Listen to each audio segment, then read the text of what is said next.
بسم اللہ الرحمن الرحیم، اللہ کے نام سے جو رحمان و رحیم ہے۔ واذکر فی الکتاب ابراہیم انہ کان صدیقا نبیا، اور اس کتاب میں ابراہیم کا قصہ بیان کرو، بے شک وہ ایک راست باز انسان اور ایک نبی تھا۔ ابراہیم کا قصہ بیان کرو۔ یہاں سے خطاب کا رخ اہل مکہ کی طرف پھر رہا ہے، جنہوں نے اپنے نوجوان بیٹوں، بھائیوں اور دوسرے رشتہ داروں کو اسی طرح خدا پرستی کے جرم میں گھر چھوڑنے پر مجبور کر دیا تھا جس طرح حضرت ابراہیم علیہ السلام کو ان کے باپ اور بھائی بندوں نے دیس نکالا دیا تھا۔ اس غرض کے لیے دوسرے انبیاء کو چھوڑ کر خاص طور پر حضرت ابراہیم علیہ السلام کے قصے کا انتخاب اس لیے کیا گیا کہ قریش کے لوگ ان کو اپنا پیشوا مانتے تھے اور انہی کی اولاد ہونے پر عرب میں اپنا فخر جتایا کرتے تھے۔ اذ قال لأبيه يا أبت لم تعبد ما لا يسمع ولا يبصر ولا يغني عنك شيئا۔ انہیں ذرا اس موقع کی یاد دلاؤ جبکہ اس نے اپنے باپ سے کہا کہ ابا جان آپ کیوں ان چیزوں کی عبادت کرتے ہیں جو نہ سنتی ہیں نہ دیکھتی ہیں اور نہ آپ کا کوئی کام بنا سکتی ہیں۔ یا ابت انی قد جاءنی من العلم ما لم یأتک فاتبعنی اہدک صراطا سویا۔ ابا جان میرے پاس ایک ایسا علم آیا ہے جو آپ کے پاس نہیں آیا، آپ میرے پیچھے چلیں، میں آپ کو سیدھا راستہ بتاؤں گا۔ یا ابت لا تعبد الشیطان ان الشیطان کان للرحمن عصیا۔ ابا جان آپ شیطان کی بندگی نہ کریں، شیطان تو رحمان کا نافرمان ہے، آپ شیطان کی بندگی نہ کریں۔ اصل الفاظ ہیں لا تعبد الشیطان، یعنی شیطان کی عبادت نہ کریں۔ اگرچہ حضرت ابراہیم علیہ السلام کے والد اور قوم کے دوسرے لوگ عبادت بتوں کی کرتے تھے، لیکن چونکہ اطاعت وہ شیطان کی کر رہے تھے، اس لیے حضرت ابراہیم علیہ السلام نے ان کی اس اطاعت شیطان کو بھی عبادت شیطان قرار دیا۔ اس سے معلوم ہوا کہ عبادت محض پوجا اور پرستش کا نام نہیں بلکہ اطاعت کا نام بھی ہے۔ نیز اس سے یہ بھی معلوم ہوا کہ اگر کوئی شخص کسی پر لعنت کرتے ہوئے بھی اس کی بندگی بجا لائے تو وہ اس کی عبادت کا مجرم ہے، کیونکہ شیطان بہرحال کسی زمانے میں بھی لوگوں کا معبود بمعنی معروف نہیں رہا، بلکہ اس کے نام پر ہر زمانے میں لوگ لعنت ہی بھیجتے رہے ہیں۔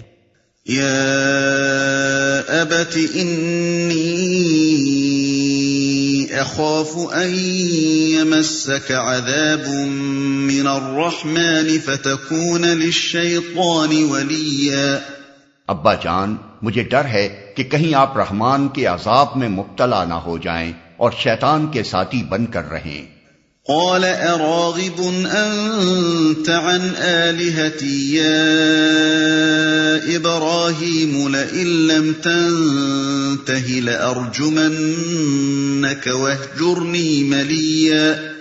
باپ نے کہا ابراہیم کیا تو میرے معبودوں سے پھر گیا ہے؟ اگر تو باز نہ آیا تو میں تجھے سنگسار کر دوں گا، بس تو ہمیشہ کے لیے مجھ سے الگ ہو جا۔ قال سلام علیک سأستغفر لک ربی انہ کان بی حفیا۔ ابراہیم نے کہا سلام ہے آپ کو، میں اپنے رب سے دعا کروں گا کہ آپ کو معاف کر دے، میرا رب مجھ پر بڑا ہی مہربان ہے۔ وَأَعْتَزِلُكُمْ وَمَا تَدْعُونَ مِن دُونِ اللَّهِ وَأَدْعُو رَبِّي عَسَىٰ أَلَّا أَكُونَ بِدُعَاءِ رَبِّي شَقِيًّا۔ میں آپ لوگوں کو بھی چھوڑتا ہوں اور ان ہستیوں کو بھی جنہیں آپ لوگ خدا کو چھوڑ کر پکارا کرتے ہیں، میں تو اپنے رب ہی کو پکاروں گا، امید ہے کہ میں اپنے رب کو پکار کے نامراد نہ رہوں گا۔ فَلَمَّا اعْتَزَلَهُمْ وَمَا يَعْبُدُونَ مِن دُونِ اللَّهِ وَهَبْنَا لَهُ إِسْحَاقَ وَيَعْقُوبَ وَكُلًّا جَعَلْنَا نَبِيًّا وَوَهَبْنَا لَهُم مِّن رَّحْمَتِنَا وَجَعَلْنَا لَهُمْ لِسَانَ صِدْقٍ عَلِيًّا۔ پس جب وہ ان لوگوں سے اور ان کے معبودان غیر اللہ سے جدا ہو گیا تو ہم نے اس کو اسحاق اور یعقوب جیسی اولاد دی اور ہر ایک کو نبی بنایا اور ان کو اپنی رحمت سے نوازا اور ان کو سچی ناموری عطا کی۔ یہ حرف تسلی ہے ان مہاجرین کے لیے جو گھروں سے نکلنے پر مجبور ہوئے تھے۔ ان کو بتایا جا رہا ہے کہ جس طرح ابراہیم علیہ السلام اپنے خاندان سے کٹ کر برباد نہ ہوئے بلکہ الٹے سربلند و سرفراز ہو کر رہے، اسی طرح تم بھی برباد نہ ہوگے بلکہ وہ عزت پاؤ گے جس کا تصور بھی جاہلیت میں پڑے ہوئے کفار قریش نہیں کر سکتے۔ وَاذْكُرْ فِي الْكِتَابِ مُوسَىٰ إِنَّهُ كَانَ مُخْلَصًا وَكَانَ رَسُولًا نَبِيًّا۔ اور ذکر کرو اس کتاب میں موسیٰ کا، وہ ایک چیدہ شخص تھا اور رسول نبی تھا۔ وہ ایک چیدہ شخص تھا۔ اصل میں لفظ مخلص استعمال ہوا ہے جس کے معنی ہے خالص کیا ہوا۔ مطلب یہ ہے کہ حضرت موسیٰ علیہ السلام ایک ایسے شخص تھے جن کو اللہ تعالیٰ نے خالص اپنا کر لیا تھا۔ اور رسول نبی تھا۔ رسول کے معنی ہے فرستادہ، بھیجا ہوا۔ اس معنی کے لحاظ سے عربی زبان میں قاصد، پیغامبر، ایلچی اور سفیر کے لیے یہ لفظ استعمال کیا جاتا ہے، اور قرآن میں یہ لفظ یا تو ان ملائکہ کے لیے استعمال ہوا ہے جو اللہ تعالیٰ کی طرف سے کسی کار خاص پر بھیجے جاتے ہیں، یا پھر ان انسانوں کو اسلام سے موسوم کیا گیا ہے جنہیں اللہ تعالیٰ نے خلق کی طرف اپنا پیغام پہنچانے کے لیے مامور فرمایا۔ نبی کے معنی میں اہل لغت کے درمیان اختلاف ہے۔ بعض اس کو لفظ نبا سے مشتق قرار دیتے ہیں جس کے معنی خبر کے ہیں، اور اس اصل کے لحاظ سے نبی کے معنی خبر دینے والے کے ہیں۔ بعض کے نزدیک اس کا مادہ نبو ہے، یعنی رفعت اور بلندی، اور اس معنی کے لحاظ سے نبی کا مطلب ہے بلند مرتبہ اور عالی مقام۔ ازہری نے کسائی سے ایک تیسرا قول بھی نقل کیا ہے، اور وہ یہ ہے کہ یہ لفظ دراصل نبی ہے جس کے معنی طریق اور راستے کے ہیں، اور انبیاء کو نبی اس لیے کہا گیا ہے کہ وہ اللہ کی طرف جانے کا راستہ ہیں۔ پس کسی شخص کو رسول نبی کہنے کا مطلب یا تو عالی مقام پیغمبر ہے یا اللہ تعالیٰ کی طرف سے خبریں دینے والا پیغمبر، یا پھر وہ پیغمبر جو اللہ کا راستہ بتانے والا ہے۔ قرآن مجید میں یہ دونوں الفاظ بالعموم ہم معنی استعمال ہوئے ہیں، چنانچہ ہم دیکھتے ہیں کہ ایک ہی شخصیت کو کہیں صرف رسول کہا گیا ہے اور کہیں صرف نبی، اور کہیں رسول اور نبی ایک ساتھ۔ لیکن بعض مقامات پر رسول اور نبی کے الفاظ اس طرح بھی استعمال ہوئے ہیں جس سے ظاہر ہوتا ہے کہ ان دونوں میں مرتبے یا کام کی نوعیت کے لحاظ سے کوئی اصطلاحی فرق ہے۔ مثلا سورہ حج رکوع 7 میں فرمایا وَمَا أَرْسَلْنَا مِن قَبْلِكَ مِن رَسُولٍ وَلَا نَبِيٍّ إِلَّا، ہم نے تم سے پہلے نہیں بھیجا کوئی رسول اور نہ نبی مگر۔ یہ الفاظ صاف ظاہر کرتے ہیں کہ رسول اور نبی دو الگ اصطلاحیں ہیں جن کے درمیان کوئی معنوی فرق ضرور ہے۔ اسی بنا پر اہل تفسیر میں یہ بحث چل پڑی ہے کہ اس فرق کی نوعیت کیا ہے، لیکن حقیقت یہ ہے کہ قطعی دلائل کے ساتھ کوئی بھی رسول اور نبی کی الگ الگ حیثیتوں کا تعین نہیں کر سکا ہے۔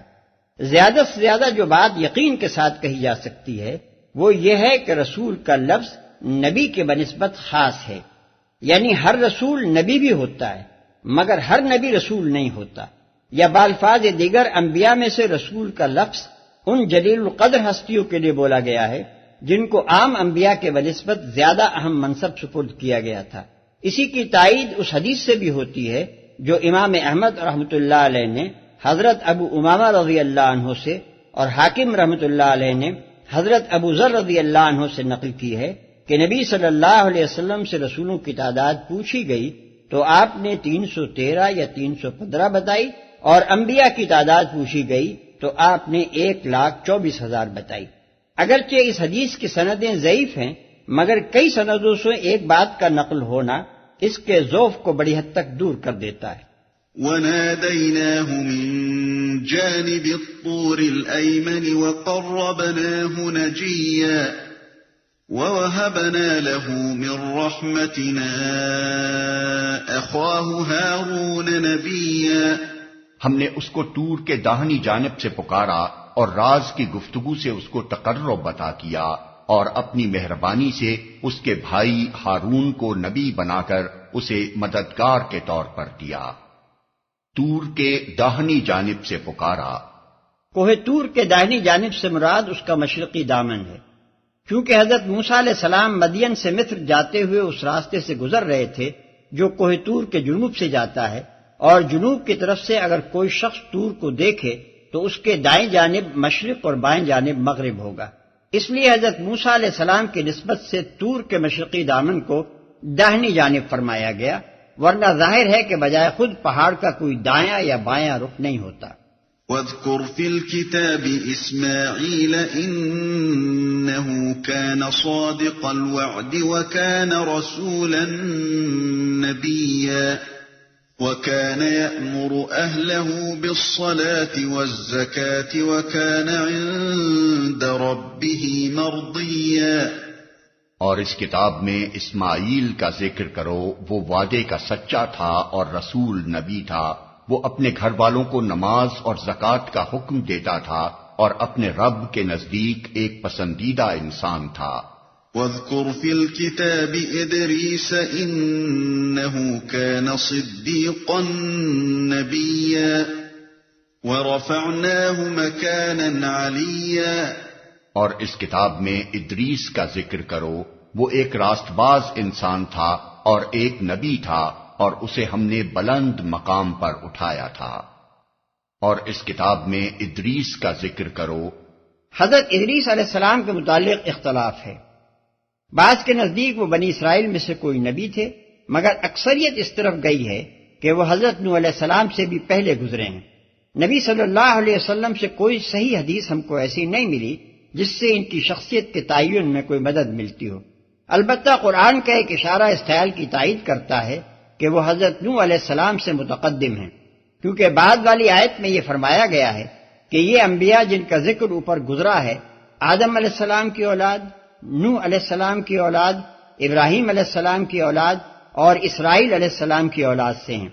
اب یہ ظاہر ہے کہ حضرت یحییٰ، حضرت عیسیٰ اور موسیٰ علیہ السلام تو بنی اسرائیل میں سے ہیں، حضرت اسماعیل علیہ السلام، حضرت اسحاق علیہ السلام اور حضرت یعقوب علیہ السلام اولاد ابراہیم علیہ السلام سے ہیں، اور حضرت ابراہیم علیہ السلام اولاد نوح سے ہیں۔ اس کے بعد صرف ادریس ہی رہ جاتے ہیں جن کے متعلق یہ سمجھا جا سکتا ہے کہ وہ اولاد آدم سے ہیں۔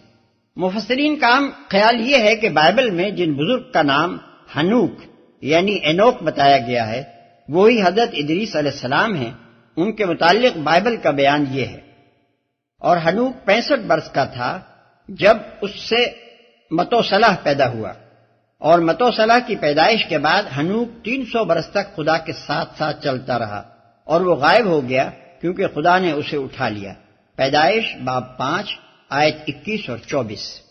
تلمود کی اسرائیلی روایات میں ان کے حالات زیادہ تفصیل کے ساتھ بتائے گئے ہیں۔ ان کا خلاصہ یہ ہے کہ حضرت نوح علیہ السلام سے پہلے جب بنی آدم میں بگاڑ کی ابتدا ہوئی تو خدا کے فرشتے نے ہنوک کو، جو لوگوں سے الگ تھلگ زاہدانہ زندگی بسر کرتے تھے، پکارا کہ ہنوک اٹھو، گوشہ عزلت سے نکلو اور زمین کے باشندوں میں چل پھر کر ان کو وہ راستہ بتاؤ جس پر ان کو چلنا چاہیے، اور وہ طریقے بتاؤ جن پر انہیں عمل کرنا چاہیے۔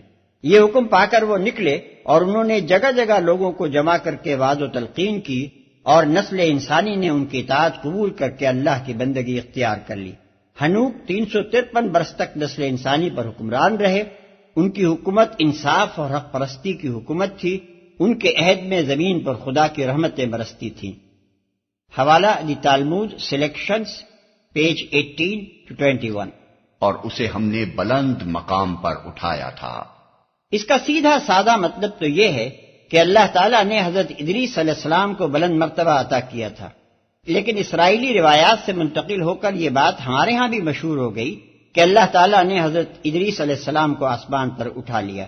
بائبل میں تو صرف اسی قدر ہے کہ وہ غائب ہو گئے کیونکہ خدا نے ان کو اٹھا لیا، مگر تلمود میں اس کا ایک طویل قصہ بیان ہوا ہے جس کا خاتمہ اس پر ہوتا ہے کہ ہنوک ایک بگولے میں آتشی رتھ اور گھوڑوں سمیت آسمان پر چڑھ گئے۔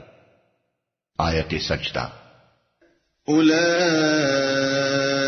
أولئك الذين أنعم الله عليهم من النبيين من ذرية آدم وممن حملنا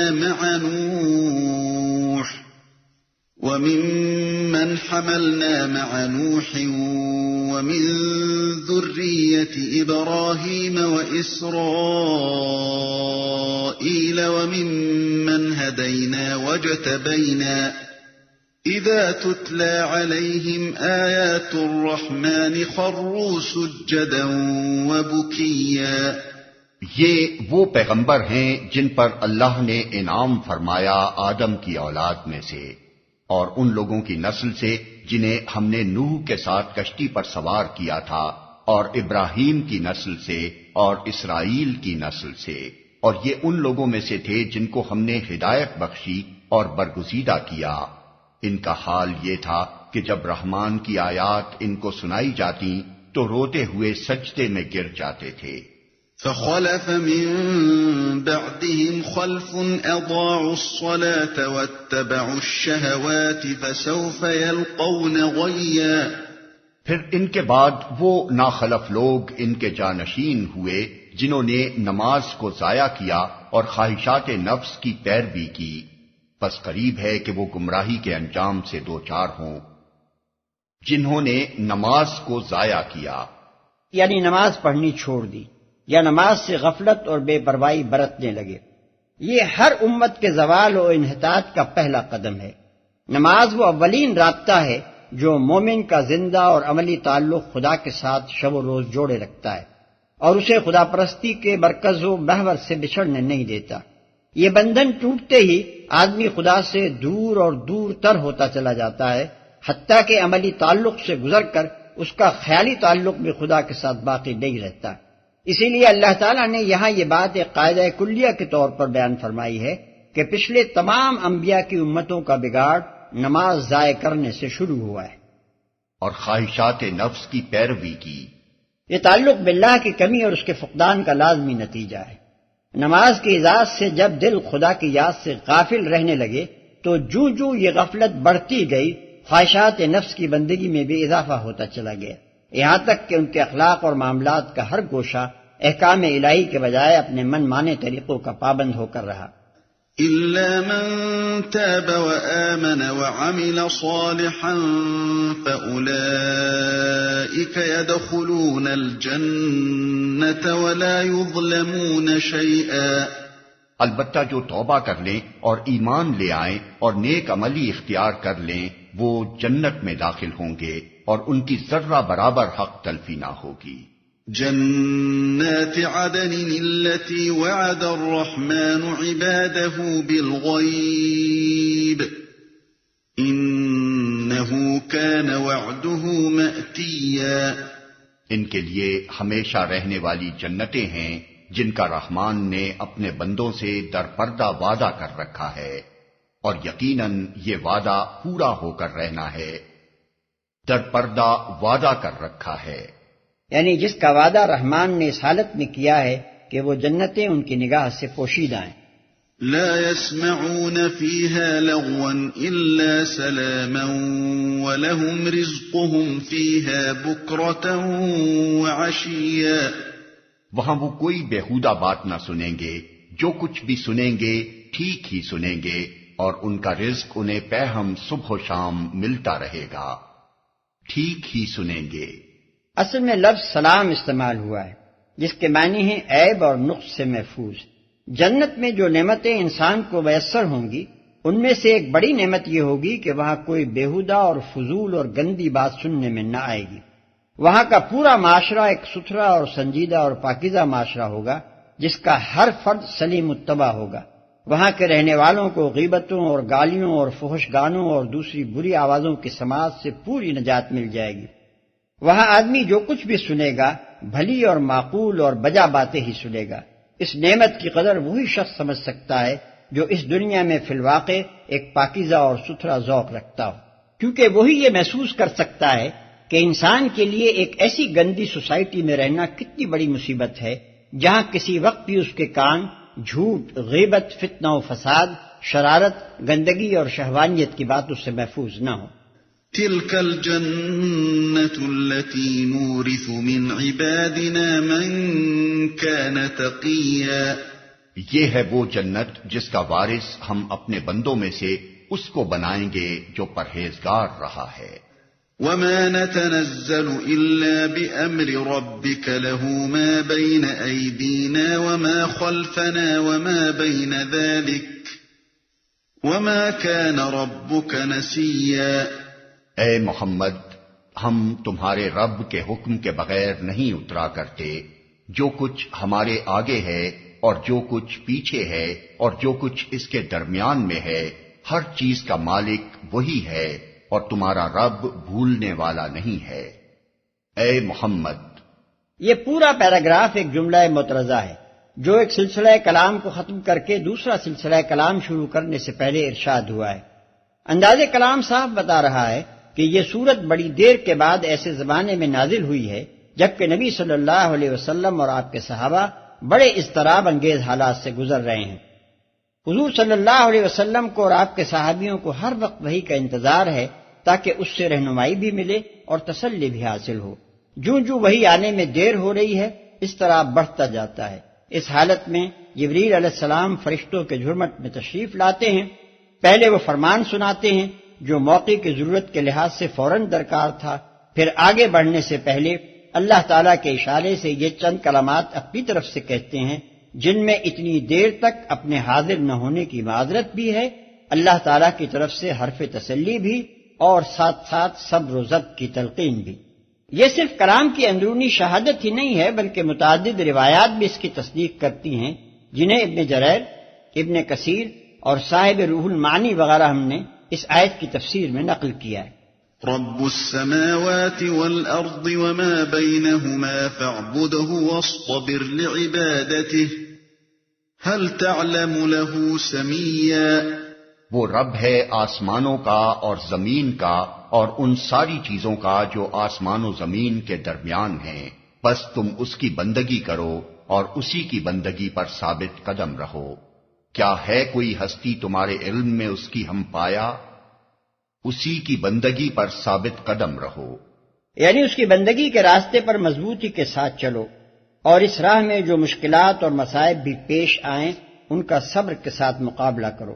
اگر اس کی طرف سے یاد فرمائی اور مدد اور تسلی میں کبھی دیر لگ جایا کرے تو اس پر گھبراؤ نہیں، ایک مطیع فرمان بندے کی طرح ہر حال میں اس کی مشیت پر راضی رہو اور پورے عزم کے ساتھ وہ خدمت انجام دیے چلے جاؤ جو ایک بندے اور رسول کی حیثیت سے تمہارے سپرد کی گئی۔ کیا ہے کوئی ہستی تمہارے علم میں اس کی ہم پایا؟ اصل میں لفظ سمیع استعمال ہوا ہے جس کے لغوی معنی ہم نام کے ہیں۔ مراد یہ کہ اللہ تو الہ ہے، کیا کوئی دوسرا الہ بھی تمہارے علم میں ہے؟ اگر نہیں ہے اور تم جانتے ہو کہ نہیں ہے تو پھر تمہارے لیے اس کے سوا اور راستہ ہی کون سا ہے کہ اس کی بندگی کرو اور اس کے حکم کے بندے بن کر رہو۔ وَيَقُولُ الْإِنسَانُ أَإِذَا مَا مِتُّ لَسَوْفَ أُخْرَجُ حَيًّا۔ انسان کہتا ہے کیا واقعی جب میں مر چکوں گا تو پھر زندہ کر کے نکال لایا جاؤں گا؟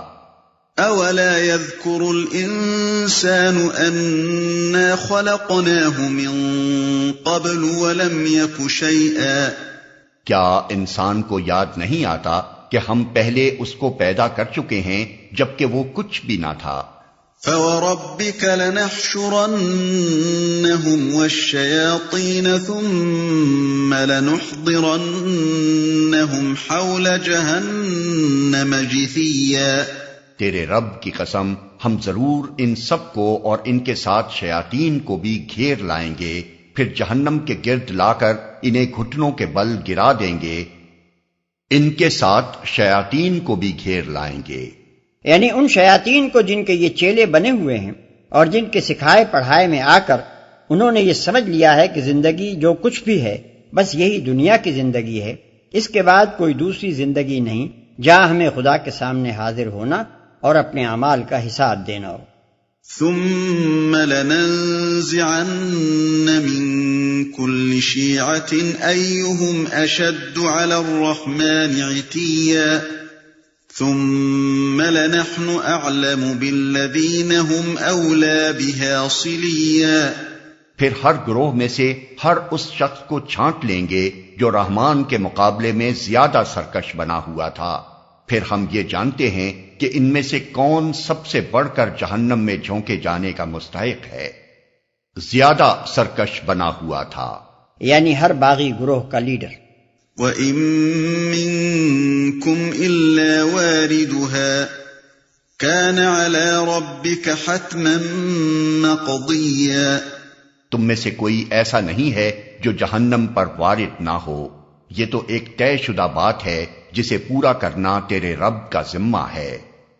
جو جہنم پر وارد نہ ہو، وارد ہونے کے معنی بعض روایات میں داخل ہونے کے بیان کیے گئے، مگر ان میں سے کسی کی سند بھی نبی صلی اللہ علیہ وسلم تک قابل اعتماد ذرائع سے نہیں پہنچتی، اور پھر یہ بات قرآن مجید اور ان کثیر التعداد صحیح احادیث کے بھی خلاف ہے جن میں مومنین صالحین کے دوزخ میں جانے کی قطعی نفی کی گئی۔ مزید برآں لغت میں بھی ورود کے معنی دخول کے نہیں ہیں، اس لیے اس کا صحیح مطلب یہی ہے کہ جہنم پر گزر تو سب کا ہوگا، مگر جیسا کہ بعد والی آیت بتا رہی ہے پرہیزگار لوگ اس سے بچا لیے جائیں گے اور ظالم اس میں جھونک دیے جائیں گے۔ ثم ننجي الذين اتقوا ونذر الظالمين فيها جثيا، پھر ہم ان لوگوں کو بچا لیں گے جو دنیا میں متقی تھے اور ظالموں کو اسی میں گرا ہوا چھوڑ دیں گے۔ وَإِذَا تُتْلَى عَلَيْهِمْ آيَاتُنَا بَيِّنَاتٍ قَالَ الَّذِينَ كَفَرُوا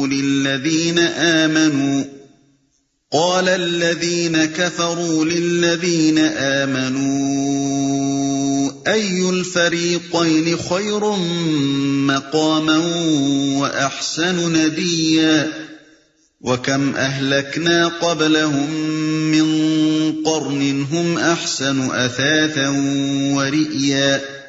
ان لوگوں کو جب ہماری کھلی کھلی آیات سنائی جاتی ہیں تو انکار کرنے والے ایمان لانے والوں سے کہتے ہیں بتاؤ ہم دونوں گروہوں میں سے کون بہتر حالت میں ہے اور کس کی مجلسیں زیادہ شاندار ہیں، حالانکہ ان سے پہلے ہم کتنی ہی ایسی قوموں کو ہلاک کر چکے ہیں جو ان سے زیادہ سر و سامان رکھتی تھیں اور ظاہری شان و شوکت میں ان سے بڑی ہوئی تھیں، کس کی مجلسیں زیادہ شاندار ہیں۔ یعنی ان کا استدلال یہ تھا کہ دیکھ لو دنیا میں کون اللہ کے فضل اور اس کی نعمتوں سے نوازا جا رہا ہے، کس کے گھر زیادہ شاندار ہیں، کس کا معیار زندگی زیادہ بلند ہے، کس کی محفلیں زیادہ ٹھاٹ سے جمتی ہیں۔ اگر یہ سب کچھ ہمیں میسر ہے اور تم اس سے محروم ہو تو خود سوچ لو کہ آخر یہ کیسے ممکن تھا کہ ہم باطل پر ہوتے اور یوں مزے اڑاتے اور تم حق پر ہوتے اور اس طرح خستہ و درماندہ رہتے۔ قل من كان في الضلالة فليمدد له الرحمن مدا حتى إذا رأوا ما يوعدون إما العذاب وإما الساعة فسيعلمون من هو شر مكانا وأضعف جندا۔ ان سے کہو جو شخص گمراہی میں مبتلا ہوتا ہے اسے رحمان ڈھیل دیا کرتا ہے یہاں تک کہ جب ایسے لوگ وہ چیز دیکھ لیتے ہیں جس کا ان سے وعدہ کیا گیا ہے، خواہ وہ عذاب الہی ہو یا قیامت کی گھڑی، تب انہیں معلوم ہو جاتا ہے کہ کس کا حال خراب ہے اور کس کا جتھا کمزور۔ وَيَزِيدُ اللَّهُ الَّذِينَ اهْتَدَوْا هُدًى وَالْبَاقِيَاتُ الصَّالِحَاتُ خَيْرٌ عِندَ رَبِّكَ ثَوَابًا وَخَيْرٌ مَّرَدًّا۔ اس کے برعکس جو لوگ راہ راست اختیار کرتے ہیں اللہ ان کو راست روی میں ترقی عطا فرماتا ہے، اور باقی رہ جانے والی نیکیاں ہی تیرے رب کے نزدیک جزا اور انجام کے اعتبار سے بہتر ہیں، ترقی عطا فرماتا ہے۔ یعنی ہر آزمائش کے موقع پر اللہ تعالیٰ ان کو صحیح فیصلے کرنے اور صحیح راستہ اختیار کرنے کی توفیق بخشتا ہے، ان کو برائیوں اور غلطیوں سے بچاتا ہے اور اس کی ہدایت اور رہنمائی سے وہ برابر راہ راست پر بڑھتے چلے جاتے ہیں۔ أَفَرَأَيْتَ الَّذِي كَفَرَ بِآيَاتِنَا وَقَالَ لَأُوتَيَنَّ مَالًا وَوَلَدًا، پھر تو نے دیکھا اس شخص کو جو ہماری آیات کو ماننے سے انکار کرتا ہے اور کہتا ہے کہ میں تو مال اور اولاد سے نوازا ہی جاتا رہوں گا. یعنی وہ کہتا ہے کہ تم مجھے خواہ کتنا ہی گمراہ و بدکار کہتے رہو اور عذاب الہی کے ڈراوے دیا کرو، میں تو آج بھی تم سے زیادہ خوشحال ہوں اور آئندہ بھی مجھ پر نعمتوں کی بارش ہوتی رہے گی. میری دولت دیکھو، میری وجاہت دیکھو اور ریاست دیکھو، میرے نامور بیٹوں کو دیکھو. میری زندگی میں آخر تمہیں کہاں یہ آثار نظر آتے ہیں کہ میں خدا کا مغضوب ہوں؟ یہ مکے میں کسی ایک شخص کے خیالات نہ تھے، بلکہ کفار مکہ کا ہر شیخ اور سردار اسی خط میں مبتلا تھا. اطلع الغیب ام اتخذ عند الرحمن عهدا كلا سنكتب ما يقول ونمد له من العذاب مدا وَنَرِثُهُ مَا يَقُولُ وَيَأْتِينَا فَرْدًا. کیا اسے غیب کا پتہ چل گیا ہے یا اس نے رحمان سے کوئی عہد لے رکھا ہے؟ ہرگز نہیں، جو کچھ یہ بکتا ہے اسے ہم لکھ لیں گے اور اس کے لیے سزا میں اور زیادہ اضافہ کریں گے. جس سر و سامان اور لاؤ لشکر کا یہ ذکر کر رہا ہے وہ سب ہمارے پاس رہ جائے گا اور یہ اکیلا ہمارے سامنے حاضر ہوگا. اسے ہم لکھ لیں گے. یعنی اس کے جرائم کے ریکارڈ میں اس کا یہ کلمہ غرور بھی شامل کر لیا جائے گا اور اس کا مزہ بھی اسے چکھنا پڑے گا. وَاتَّخَذُوا مِن دُونِ اللَّهِ آلِهَةً لِيَكُونُوا لَهُمْ عِزًّا كَلَّا سَيَكْفُرُونَ بِعِبَادَتِهِمْ وَيَكُونُونَ عَلَيْهِمْ ضِدًّا. ان لوگوں نے اللہ کو چھوڑ کر اپنے کچھ خدا بنا رکھے ہیں تاکہ وہ ان کے پشتیبان ہوں. کوئی پشتیبان نہ ہوگا، وہ سب ان کی عبادت کا انکار کریں گے اور الٹے ان کے مخالف بن جائیں گے. ان کے پشتیبان ہوں. اصل میں لفظ عزن استعمال ہوا ہے، یعنی وہ ان کے لیے سبب عزت ہوں. مگر عزت سے مراد عربی زبان میں کسی شخص کا ایسا طاقتور اور زبردست ہونا ہے کہ اس پر کوئی ہاتھ نہ ڈال سکے، اور ایک شخص کا دوسرے شخص کے لیے سبب عزت بننا یہ معنی رکھتا ہے کہ وہ اس کی حمایت پر ہو، جس کی وجہ سے اس کا کوئی مخالف اس کی طرف آنکھ اٹھا کر نہ دیکھ سکے. ان کی عبادت کا انکار کریں گے، یعنی وہ کہیں گے کہ نہ ہم نے کبھی ان سے کہا تھا کہ ہماری عبادت کرو، اور نہ ہمیں یہ خبر تھی کہ یہ احمق لوگ ہماری عبادت کر رہے ہیں. أَلَمْ تَرَ أَنَّا أَرْسَلْنَا الشَّيَاطِينَ عَلَى الْكَافِرِينَ تَؤُزُّهُمْ أَزًّا فَلَا تَعْجَلْ عَلَيْهِمْ إِنَّمَا نَعُدُّ لَهُمْ عَدًّا. کیا تم دیکھتے نہیں ہو کہ ہم نے ان منکرین حق پر شیاطین چھوڑ رکھے ہیں جو انہیں خوب خوب مخالفت حق پر اکسا رہے ہیں؟ اچھا تو اب ان پر نزول عذاب کے لیے بےتاب نہ ہو، ہم ان کے دن گن رہے ہیں. مطلب یہ ہے کہ ان کی زیادتیوں پر تم بے صبر نہ ہو. ان کی شامت قریب آ لگی ہے، پیمانہ بھرا چاہتا ہے. اللہ کی دی ہوئی مہلت کے کچھ دن باقی ہیں، انہیں پورا ہو لینے دو. یوم نحشر المتقین الی الرحمن وفدا ونسوق المجرمین الی جہنم وردا. وہ دن آنے والا ہے جب متقی لوگوں کو ہم مہمانوں کی طرح رحمان کے حضور پیش کریں گے اور مجرموں کو پیاسے جانوروں کی طرح جہنم کی طرف ہانک لے جائیں گے. لا يملكون الشفاعة إلا من اتخذ عند الرحمن عهدا. اس وقت لوگ کوئی سفارش لانے پر قادر نہ ہوں گے بجز اس کے جس نے رحمان کے حضور سے پروانہ حاصل کر لیا ہو. یعنی سفارش اسی کے حق میں ہوگی جس نے پروانہ حاصل کیا ہو، اور وہی سفارش کر سکے گا جسے پروانہ ملا ہو. آیت کے الفاظ ایسے ہیں جو دونوں پہلوؤں پر یکساں روشنی ڈالتے ہیں. یہ بات کہ سفارش صرف اسی کے حق میں ہو سکے گی جس نے رحمان سے پروانہ حاصل کر لیا ہو، اس کا مطلب یہ ہے کہ جس نے دنیا میں ایمان لا کر اور خدا سے کچھ تعلق جوڑ کر اپنے آپ کو خدا کے عفو و درگزر کا مستحق بنا لیا ہو. اور یہ بات کہ سفارش وہی کر سکے گا جس کو پروانہ ملا ہو، اس کا مطلب یہ ہے کہ لوگوں نے جن جن کو اپنا شفیع اور سفارشی سمجھ لیا ہے وہ سفارشیں کرنے کے مجاز نہ ہوں گے، بلکہ خدا خود جس کو اجازت دے گا وہی شفاعت کے لیے زبان کھول سکے گا. وَقَالُوا اتَّخَذَ الرَّحْمَنُ وَلَدًا. وہ کہتے ہیں کہ رحمان نے کسی کو بیٹا بنایا ہے. لقد جئتم شيئا إدا تكاد السماوات يتفطرن منه وتنشق الأرض وتخر الجبال هدا أن دعوا للرحمن ولدا. سخت بےہودہ بات ہے جو تم لوگ گھڑ لائے ہو. قریب ہے کہ آسمان پھٹ پڑیں، زمین شق ہو جائے اور پہاڑ گر جائیں اس بات پر کہ لوگوں نے رحمان کے لیے اولاد ہونے کا دعویٰ کیا. وما ينبغي للرحمن أن يتخذ ولدا إن كل من في السماوات والأرض إلا آتي الرحمن عبدا. رحمان کی یہ شان نہیں ہے کہ وہ کسی کو بیٹا بنائے. زمین اور آسمانوں کے اندر جو بھی ہیں سب اس کے حضور بندوں کی حیثیت سے پیش ہونے والے ہیں.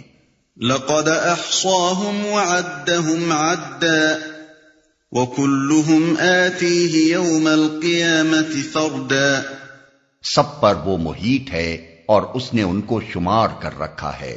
سب قیامت کے روز فردن فردن اس کے سامنے حاضر ہوں گے.